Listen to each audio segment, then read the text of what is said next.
Perry, on termine rapidement avec ce documentaire qui a été présenté à Cannes en sélection officielle. C'est donc sur Diego Maradona, film d'Asif Kapadia qui avait fait un film sur Ayrton Senna et sur Amy Winehouse. Et là, il s'intéresse donc à l'idole de Nicolas, qui est donc ce footballeur argentin de légende, ancien numéro 10, qui a eu bien des ennuis. Avec en même temps dans le film cette très forte présence de Naples, où je vous le rappelle en 84, ville à l'époque la plus pauvre d'Europe.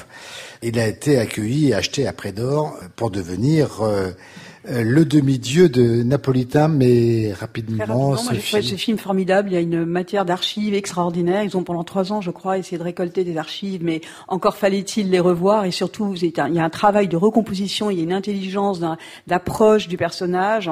Ils ont aussi fait des interviews de l'ex-femme de Maradona. C'est formidable. Il y a un personnage qui émerge de ça. Moi, je connais rien au foot. J'avais peur vraiment de m'ennuyer. Ça dure quand même 2 heures, il faut le préciser. Ça dure 2 heures, donc c'est pour ça que j'allais un peu reculant. Je connaissais Maradona, je savais même pas qu'il avait joué en Italie. Mais tu connaissais le football ou pas, le jeu qui consiste à en jouer? C'est ce que je te dis. Je m'intéresse pas au foot, mais je connaissais quand même Maradona.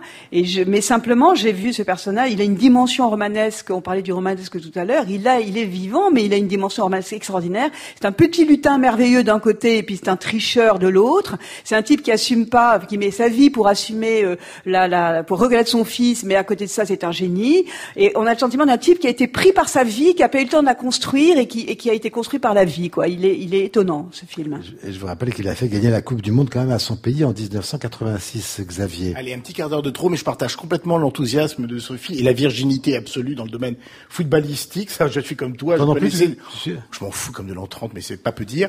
Je connaissais un peu Maradona. Ce qui est intéressant, c'est que vous êtes méprisant. Le film se concentre sur le moment où il arrive à Naples et on a une séquence d'ouverture comme elle est là et elle va vraiment se développer pendant tout cet excellent documentaire. Nicolas et Pierrot, l'émission se termine là. Moi, je suis d'accord avec vous parce que je pense que c'est un film pour les gens. Moi, je connaissais pas Maradona du tout. J'ai découvert. Je pense que les gens qui connaissent bien Maradona seront un petit peu déçus parce que je pense pas qu'on y découvre énormément de choses.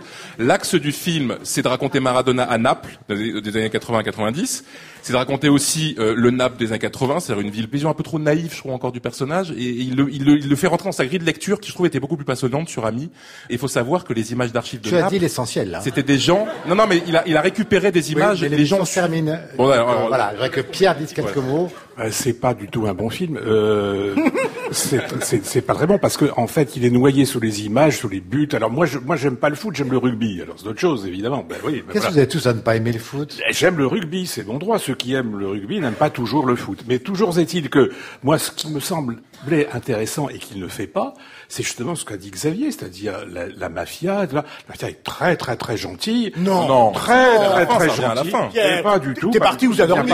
C'est presque une vengeance du pays parce qu'il a j'ai compris ça. Mais non, c'est très intéressant. J'ai compris. On ne cessait de m'expliquer les films. Je les comprends quand même. Mais on n'a pas l'impression quand tu les racontes. Voilà. Et si, c'est vous qui ne les comprenez pas là parce que vous ne voyez pas que le film est très lénifiant et sur la Sicile et sur la mafia et sur Maradona. Voilà. C'est donc Diego Maradona, le film d'Asif Kapadia. Allez.